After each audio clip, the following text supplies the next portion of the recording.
Now, yesterday I touched on how many people are still on unemployment benefits despite labour shortages right across the country. It puzzles me, but it's around 1 million people. The Labor government wants a bigger Australia, but do ordinary Australians think that's the right way to go? Joining me now is John Storey from the Institute of Public Affairs. John, great to catch up with you. How is it that public opinion and government policy are so widely apart? Hi, Steve. Thanks for having me. I think there is clearly a democracy deficit here where I think ordinary Australians feel that immigration policy is out of their control. Neither political party really ran on the issue of immigration at the last election, yet here we have a big Australia immigration policy that's imposed on people. The opinion polling commissioned by the Institute of Public Affairs shows that 60% of Australians would like a pause on our immigration until the infrastructure, the roads, the hospitals, the schools, and in particular houses are addressed first. Well, governments love bigger populations, don't they, John, for one main reason: there's more people to tax.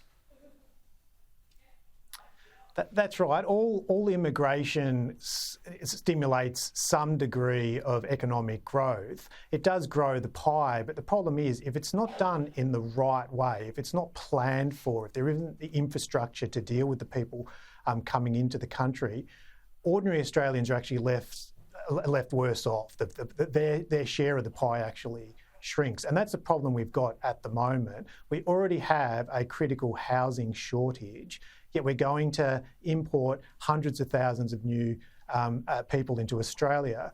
That's going to drive up inflation. It's going to make it even more difficult for young Australians to get into the housing market, and it can actually leave people worse off. And the problem is, the crazy issue is that a lot of the economic problems we're suffering, which is, as you pointed out, a shortage of workers, can be dealt with in Australia much more affordably without having to spend tens of millions of dollars on new infrastructure. There are Australians who want to work, pensioners, veterans, students, who are prohibited because of red tape and unfair tax policy. Yeah, I agree. I think we need to get older Australians an easier passage back into the workforce so it doesn't smash their pension.